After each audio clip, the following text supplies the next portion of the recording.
Yo, welcome to episode 3-ish, because I'm pretty sure before I release this episode, there will be some sort of content released. But this is going to be the official episode 3 of Underrated Conversations. I'm your host, Ray.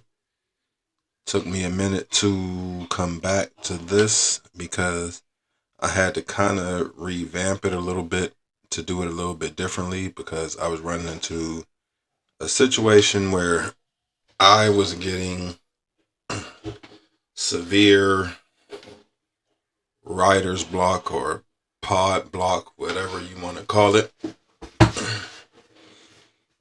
So,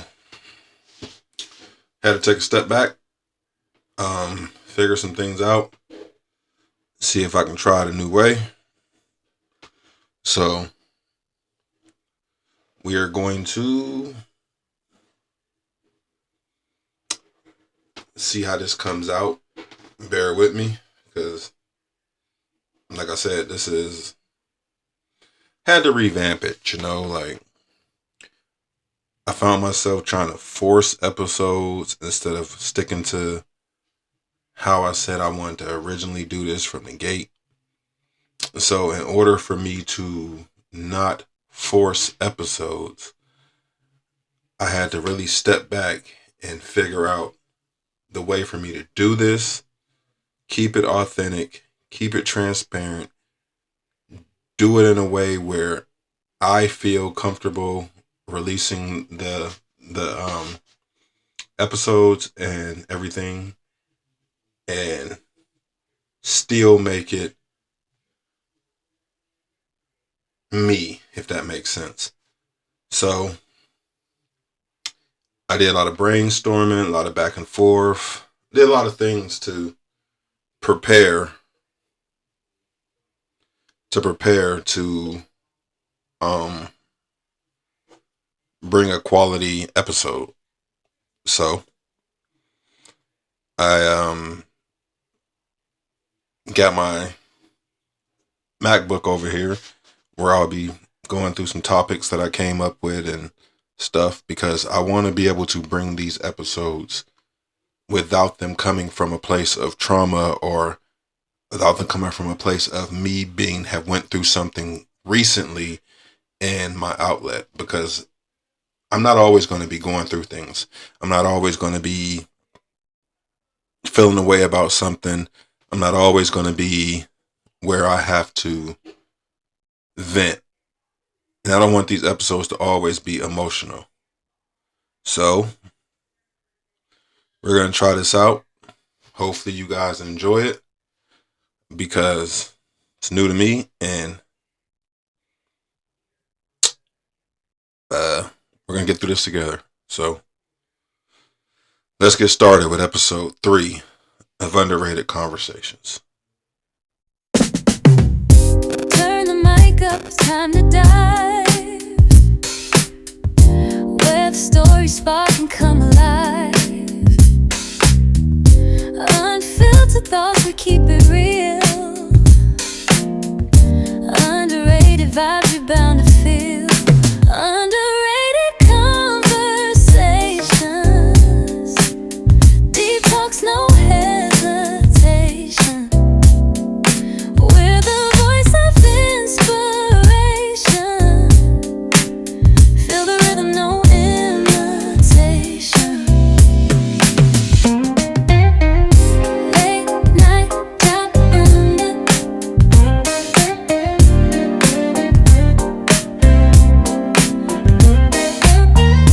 Late night down under.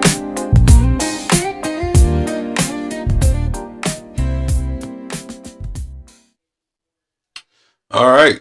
Welcome to episode 3 of Underrated Conversations. I'm your host, Ray. And here we are. So, I'm going to start out by saying, as I always say, thank you to the loyal listeners, new listeners, anybody that's listening. I thank you. I know it's a slow process. I know it's going to take me a while to build up, but like I've always said, a lot of this is done for me. It's not really done for monetization purposes.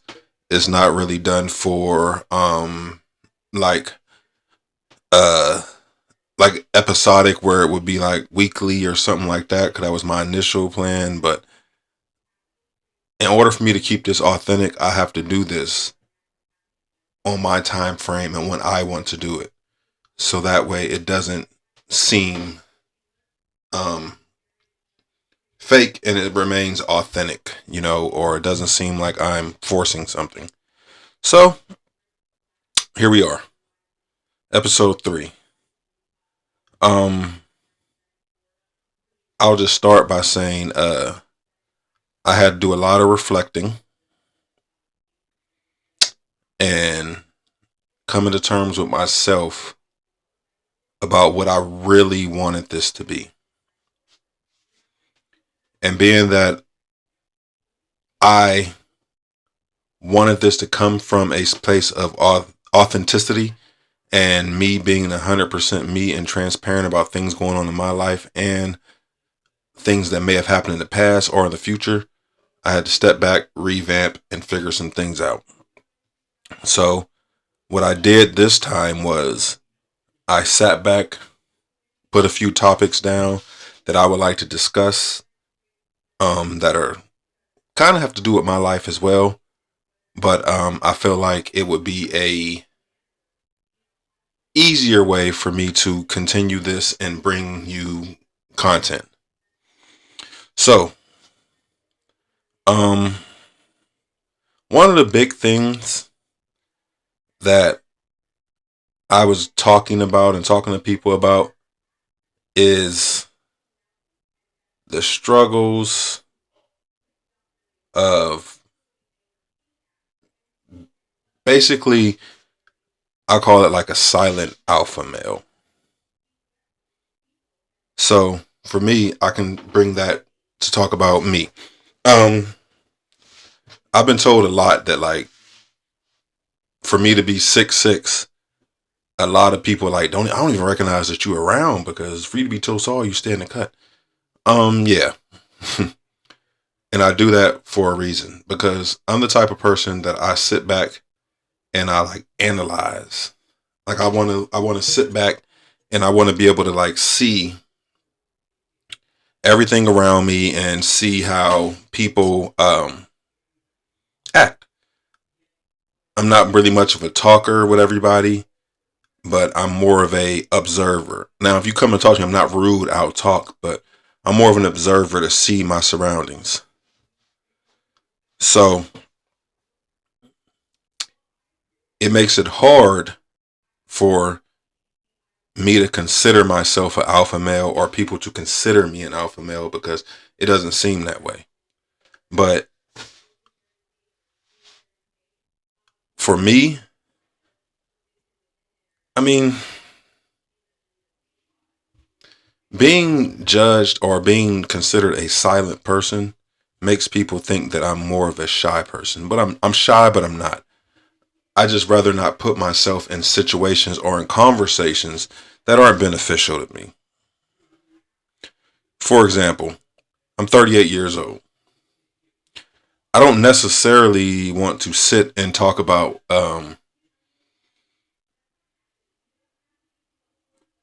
this person fighting this person or this drama with this person. Like, I'm more of a person that I want to talk about things that could benefit me in the long run. So it makes it hard for me to engage in conversations with a lot of people. Now, I'm not rude and I'll still talk and engage, but a lot of times I'll find myself just zoning out, or the other person will be talking and I'll just kind of be there.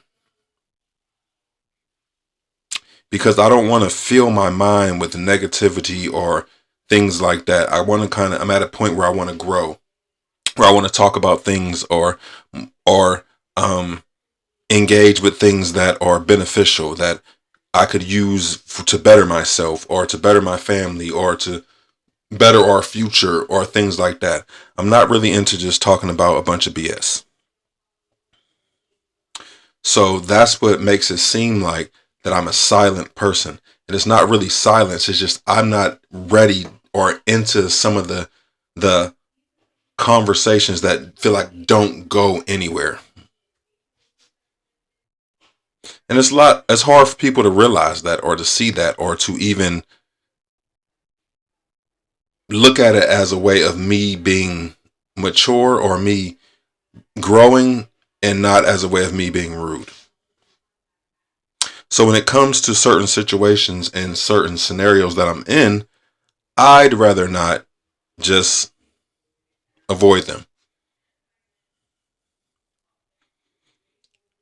For me, like my ideal day is like I'm not really a going out to the club, kicking it type of person. Like I'm really just a in my own zone type and chill with my family. If I do go out, I want to go to like a bar or a lounge or something like that. Just chill, not really a club or anything like that.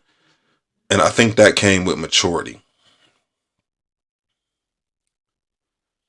So it really, really, really, really, really, really, really, really irks me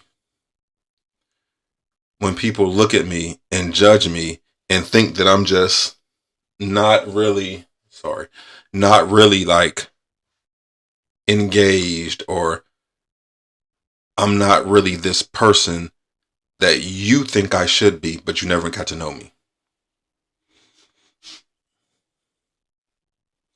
And that's what takes me on to my next topic. There are only a handful of people that like really, really, really know me. And it's not really because that I'm hard to get to know. It's really because a lot of people don't take the time to get to know me. See, the thing is, I'm such a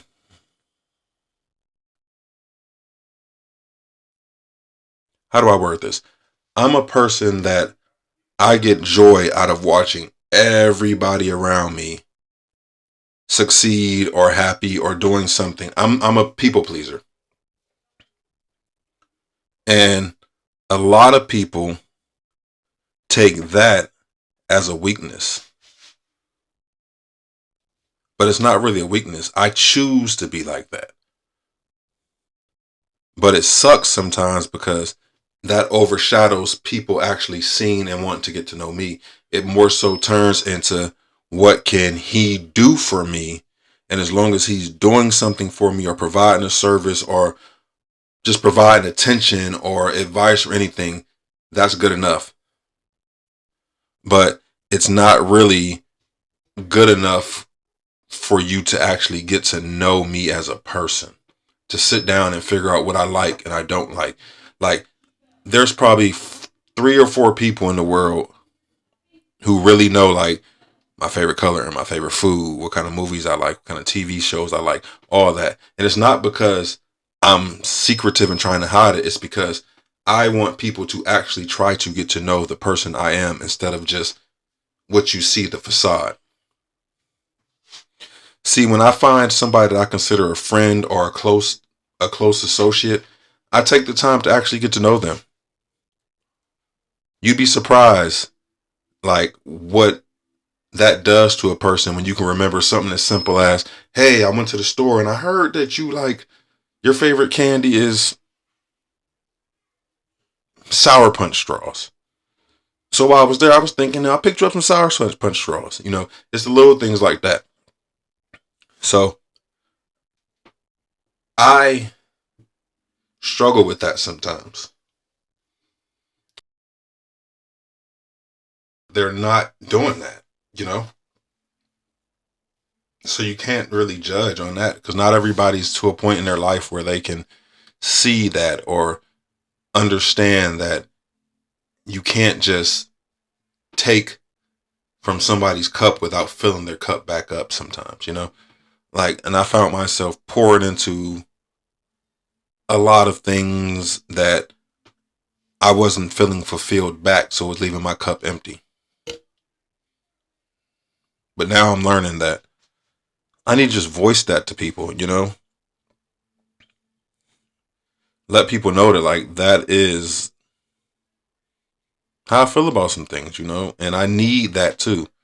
Like, it's hard sometimes when people consider you the strong friend or the strong person in the family or the person they can confide in and talk about things, but they're not realizing that they're putting that burden on you and they're not giving you space to release it. You have to find your own place, on your own spot to release that. And not everybody can release that because it just makes whatever you're going through and other people's burden just builds and builds and builds, and it's not healthy. It's not healthy at all. So that's something that I'm learning currently, and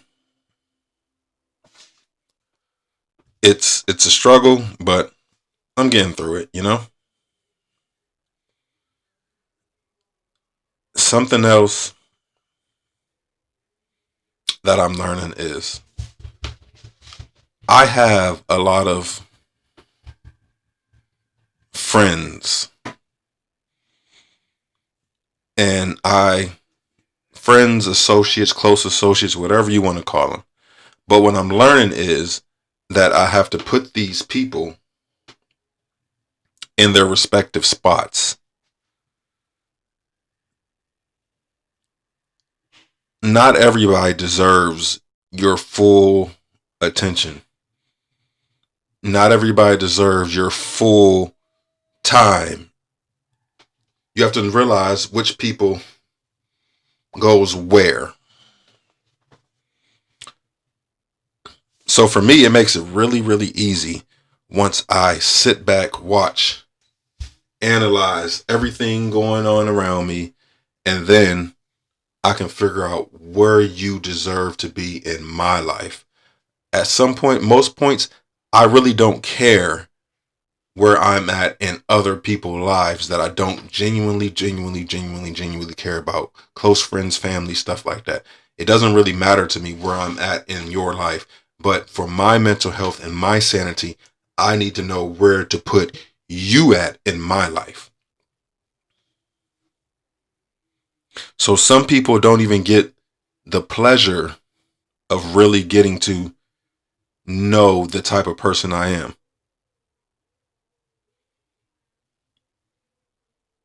Because from my observations of watching you, I can see that you're not a person that deserves a hardcore spot in my life. You're temporary, or, you're there for the moment.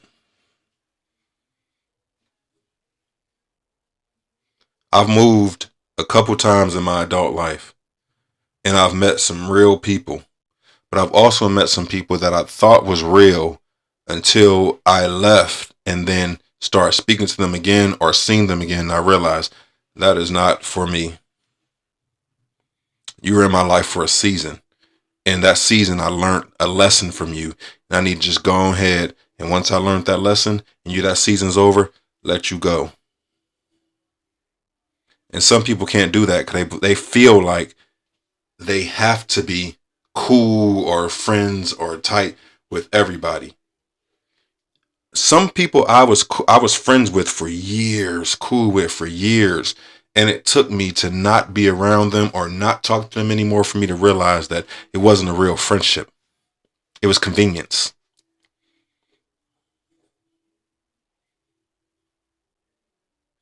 And this is going to sound crazy, but that goes for some family too. I don't really have family that is in my life just for convenience, so that's not out to any of my family, but I do know that there are some people out there who has family in their life that is there just for convenience. They only call when they want something. They only talk to you when they need something. They only call when they need to pour out and vent to you. But if the roles were reversed, they're not there for you.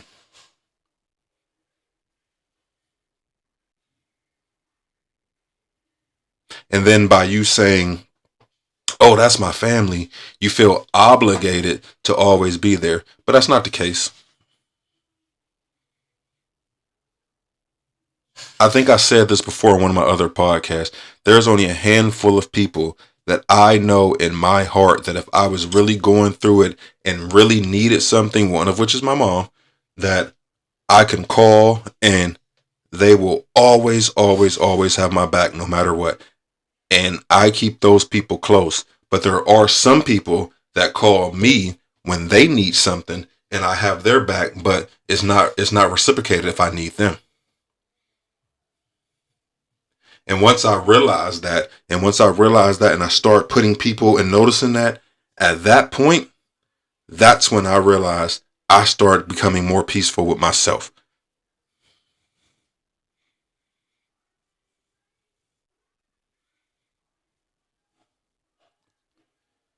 It's a tough pill to swallow. It's a tough thing to realize, and a lot of people won't ever realize it because you putting yourself at more of an important state in your life, in other people's life, than they deserve.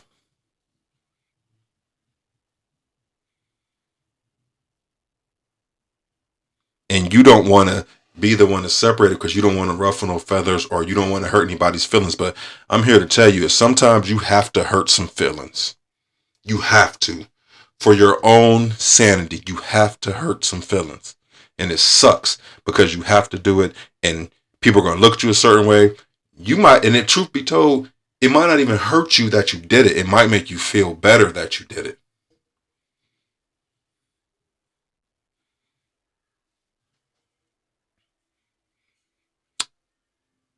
I'm just, like I said, I'm just speaking some stuff. I don't really have like a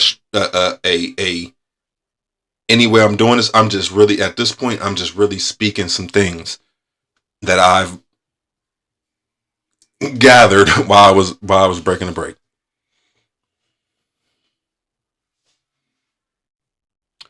Today, something came across my mind, and that happened today, as a matter of fact. That with me, and I'm sure other people are like this, humans have a problem. Now, me, I'm a spiritual person. I believe in God. I believe Jesus died for my sins. I'm very Christian oriented. I can't quote the Bible to you front and back. I can't quote you certain scriptures, but I can quote some things that you on your own or somebody probably can look up and say, hey, there's some backing behind that. Or it might be opinionated because the scripture can be manipulated to fit most situations. It's not always cut and dry. This is that, this is that, this is that. Because what I've learned was that a lot of times things, when it comes to quoting things from the Bible, is people will quote you this scripture saying that, oh, you can't do, let me think of something.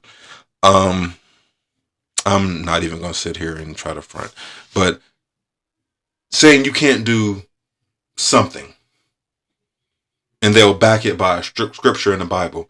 But what they fail to realize is it might not even be interpreted as that, because you're taking verse 8 and trying to make that fit into my life or somebody's life, but you're not even reading verse 6 and 7 and 9 and 10, and that can change the whole aspect of what verse 8 really means.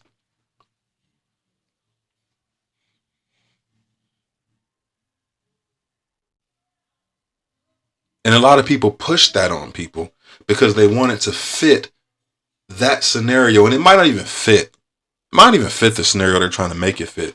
But they're going to try to say that to make it fit. I say that was like a bunch of word soup just to get to my point. What I'm learning right now is everybody says that when you're praying for something and you're asking God for something, you have to be patient in God's time. Being patient in God's time does not mean to stop and be stagnant and just sit there and wait. Being patient in God's time means to be patient, wait for God to bless you with whatever He's supposed to bless you with, or whatever you've been praying on and waiting on for Him to give you answers to. But at the same time, life still has to go on over here. And that's the problem I ran into a lot, because I'm trying to be patient. I am being patient, waiting for God to bless me with what I feel my blessing is, or what I feel I've been praying about, and just being patient to let God show me the way. But I also have to remember that life goes on over here. So I have to continue to go to work, take care of my family, take care of my kids, do this, have my schedule, go to the gym, everything, and still sit and be patient for God. Now, where we mess up is trying to convert the two. So you're being patient for God over here, and life's going over here. But when life's going on over here and it gets tough, that's when you start to say things like, oh, I wish God would hurry up, or oh, I wish my blessing would come, or what's taking so long, because I'm tired of working. I'm tired of doing this. I'm tired of doing that. I've been praying for a year and nothing's happened. It's not your time, it's God's time. You can still do all that and still be patient. But us as humans, we work in this right now phase where if we pray about something, we want it to happen right then and there. And that's not the case. Sometimes we might pray about something and God will give you a little piece, a little sample, or a little bit of what you're praying about just to hold you over. And we'll take that and run. And then get upset and pissed because, wait a minute, I thought God opened this door for me, and now I'm here, and it's not what I expected. No, it's not what you expected, because it wasn't your time yet. You rushed. And I struggle with that a lot. Even doing this. I know what my end game is for this. My end game for this is to somehow, some way manipulate this podcast thing to where it's authentic for me, and I can deliver how I feel to the outside world and let God just do whatever he wants with it. But in the meantime, I still have to maintain my household. So my days, in order for me to get this off the ground and get this to be what I want it to be, are really, really long, because I have to work 8 hours out of the day. I'm actively just now going back to the gym, which is 3 days a week. The other 2 days that I'm not going out of, Monday through Friday, I go to my chiropractor. I have 3 kids that I live with are in school. I get off work, they're coming home from school. I can't be a father that just comes home and just not interact with his kids. I have to do that. And I have a wife that I have to spend time with. So in order for me to get this off the ground and record like I want to, I have to figure out a schedule where I can do it either early in the morning or late at night or on the weekends. And on the weekends, it doesn't really work out for me all the time, because that's the time I want to spend with my family. I don't necessarily want to sit here and edit and record and all that stuff. So I have to figure the time out. And it's a lot of work. It is. It's a lot of work. It's a lot of time. It's a lot of patience, a lot of all that. But I know that I'm doing this because at the end of the day, I have to put in the work, because if I have faith in God, I have to put in the work to back my faith.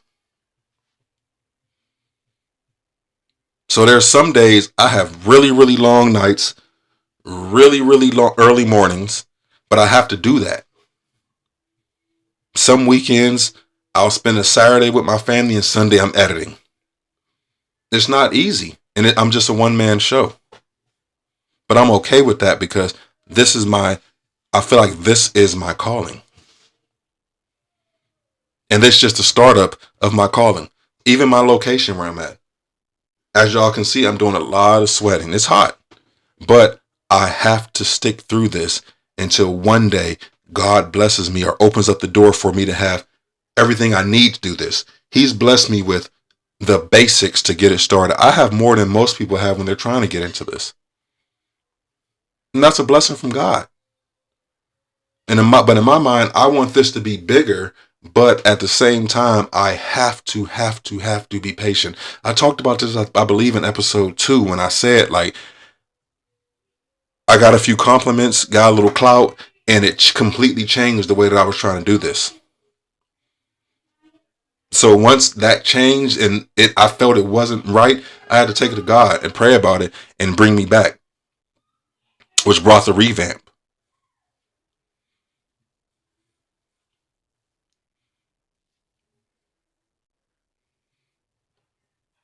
I look at faith differently from most people. I'm not going to say differently from most people, but the way I look at faith is, for a long time, a very long time, I lacked faith because I felt like if I have faith, whatever I have faith in, it should just happen. And it took my mom to tell me that, faith is nothing without hard work. God doesn't just hand you anything. You have to put in the work to get it. And sometimes it does not happen overnight, especially going into the career field. The thing that I'm trying to do now, this is not going to happen overnight. And truth be told, I could care less if it ever happens because I'm not doing it for that. I'm doing it for me and to help anybody out there who might be going through something that this little conversation is going to help them about.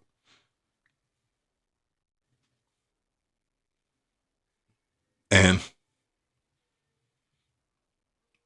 I'm hoping one day that it blows, but if it doesn't, it is what it is. I'll be okay. As long as I can sit here and talk, because to me, this is kind of therapeutic. I was talking to a guy at work today, and he wants to break into podcasting. And I didn't know that just little old me dropping episodes and little videos and shorts that get a couple views or whatever the case may be, which I don't really care about, would be inspiring for him to start his podcast. He asked me a lot of questions and I give him a lot of advice about doing it. And it's coming from somebody who's not even that experienced at doing it. I'm not your big podcaster. I'm literally just starting, but to him, it's inspiring because I at least took the step to do it. And that is like what a lot of people they don't even take the step to do it. So me even taking the step, put my foot in the door to put things out and put my life out and just talk is inspiring to him. And he's older than me.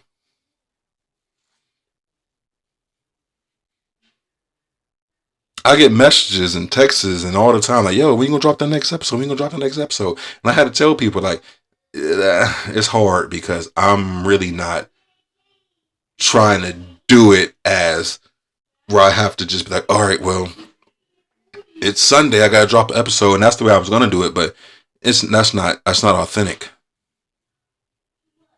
But I'm gonna try to do it more often. But I can't guarantee how often I'll do it because I still want it to be authentic.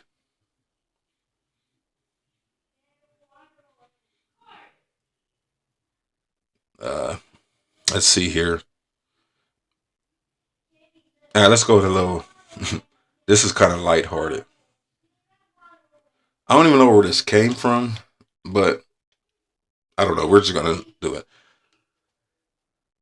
How bougie are your friends?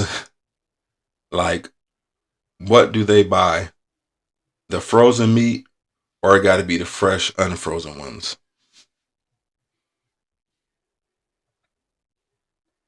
Me, I spoke with somebody who told me that they don't buy frozen meat or frozen food, and I called cap.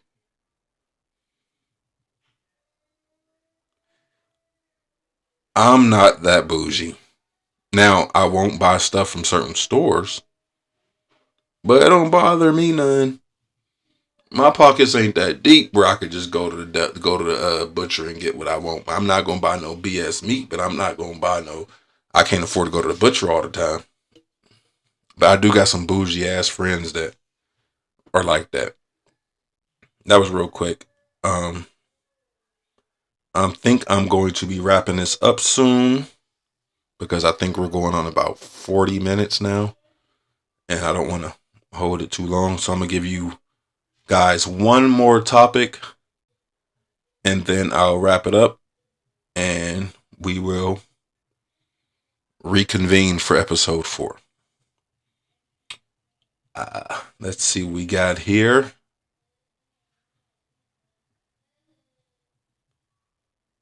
Fighting with a male internal silence to keep peace and the struggles with that. A lot of times, us as men, we don't talk about what's really going on with us or what's really the issues in our life because it's not going to be, we're not going to get the response that we should get. So a lot of times when men are going through things, especially black men, will give in, okay, I'm fine, and going about our business. Because even if we do open up and say what's going on about what's wrong with us and what's going on, it doesn't really matter sometimes, you know? Like, it doesn't really resonate with them. Like, people don't really care. They're just action acts. So even though you might say what's wrong and what you need to fix or what you need from somebody, it doesn't matter. They don't care, or they'll act like they care something to change for temporarily, but then it won't matter. So it's easy for us as men just to figure it out. An older gentleman once told me, like, what's the point of complaining and telling somebody what's going on, because they're not going to care because they look at you as a strong man. So we have to internalize with keeping that silent, and it's a really, really hard struggle for a lot. You'll see a lot of stuff on the news about not just men, people in general just go local or postal, as they used to call it. And then you'll hear about the things that led up to that.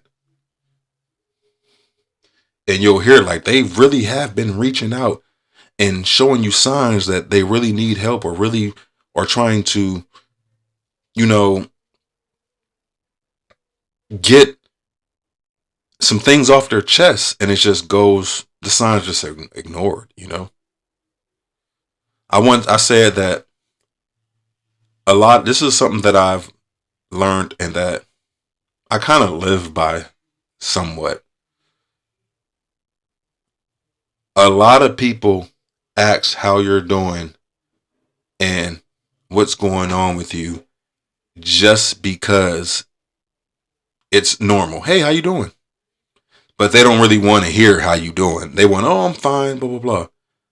Because then once you start to really tell somebody how you're feeling and how you're doing, then it turns to, oh, I don't want to hear that. Or you'll look at their face and they look at their face like, I ain't trying to hear. I didn't expect that. So don't ask me. Like me, when I ask somebody how they're doing, I am fully, fully, fully prepared for somebody to tell me genuinely how they're doing. Sometimes, honestly, I don't want to hear it, but I put myself in their shoes because I would want somebody to listen to me. And you never know. I've talked to so many people, and some people would ask me how I'm doing, and I would actually tell them, and you'd be surprised some of the people that can give you some advice. You'd really be surprised.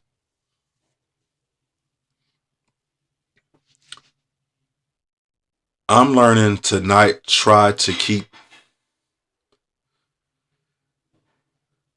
not to have so much eternal silence, because me as a person, the way I operate is if I bottle stuff in too much, it backfires and I end up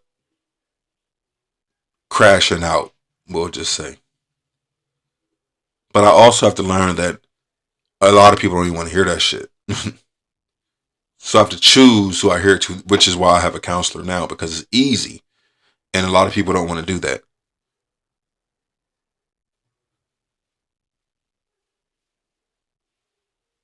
I tell men all the time, dude, like, if you need somebody to talk to, I'm here. I got a buddy of mine's now that went through something crazy. And he really, really, really was going through it and just needed somebody. Like, he tells me sometimes, like, yo, bro, like, I wouldn't have got through that if it weren't for you. Like, you really kind of saved me. Like, you kept me on the straight and narrow. And I knew he needed that. God is going to reciprocate everything that I've done. And I know he is. That's why I don't really wish no harm on nobody. I don't wish no bad on nobody. I try to be the best person I can be. I still be on fuck shit sometimes. I'm still human. But I try to be the best person I can be to everybody, yo. I don't want anybody to ever have ill feelings on me now. I have people I don't talk to, people I don't mess with because things they've done to me or things that I've seen them do that I just don't agree with. But rather than me just have like hatred, I just don't deal with you. Still have love for you, I just don't deal with you. I don't hate anybody.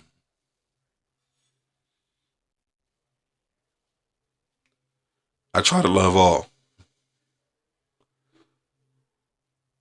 So this was a